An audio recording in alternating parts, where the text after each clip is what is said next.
രാത്രിയാണ്, മഴയാണ്, തണുപ്പാണ്. എന്നാൽ പിന്നെ തട്ടുകട വരെ പോയി വന്നാലോ? നല്ല അടിപൊളി വെള്ളച്ചട്നിയും പിന്നെ തട്ടുകടയിലെ സ്പെഷ്യൽ സംഭവമാണ് കേട്ടോ ഈ രസവട. എൻ്റെ ഒരു ഫേവററ്റും. നമ്മുടെ ട്രിവിയൻ ഫുഡ് കാർത്തിക്കിൻ്റെ ചാനലിൽ ഞങ്ങളുടെ നെടുമങ്ങാടിൻ്റെ സ്പെഷ്യൽ ഹരിയണ്ണൻ്റെ തട്ടുകടയിലെ രസവടയെക്കുറിച്ച് കാണിച്ചിട്ടുണ്ട് കേട്ടോ. ഞാൻ എന്തോരം പോയി കഴിച്ചിട്ടുണ്ട് അവിടെ. പിന്നെ ഈ തട്ടുകടയിലെ സ്പെഷ്യലാണ് ഈ മുളക് ചട്നി എന്നൊക്കെ പറയുന്നത്.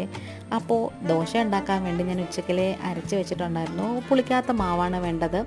നല്ല പഞ്ഞി പോലത്തെ ദോശയാണ് കേട്ടോ. അതിങ്ങനെ നല്ല മെത്ത പോലെ ചുട്ടെടുക്കണം. എനിക്കൊരു വലിയ ദോശക്കല്ല് മേടിക്കണം കേട്ടോ. ഇനി നമുക്കിതങ്ങ് പതുക്കെ മറിച്ചിട്ട് കൊടുക്കാം. പിന്നെ കട്ടൻ ചായ ഇല്ലാത്ത ഒരു പരിപാടിയില്ല തട്ടുകടയിലൊക്കെ പോയാൽ. അങ്ങനെ അതും കഴിച്ചു. ഈ വീഡിയോ ഒന്ന് ഇഷ്ടമാവണമെങ്കിൽ കട്ടയ്ക്ക് കൂടാതെ സപ്പോർട്ട് ചെയ്യണേ. ചാനൽ ഇഷ്ടപ്പെടണമെങ്കിൽ ഒന്ന് സബ്സ്ക്രൈബ് ചെയ്ത് സപ്പോർട്ടും കൂടെ ചെയ്യണം.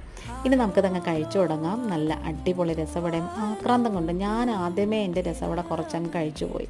ഇന്നിപ്പോൾ ഇത്രയേ ഉള്ളൂ. ഇഷ്ടമാവണേ കൂടണേ. താങ്ക്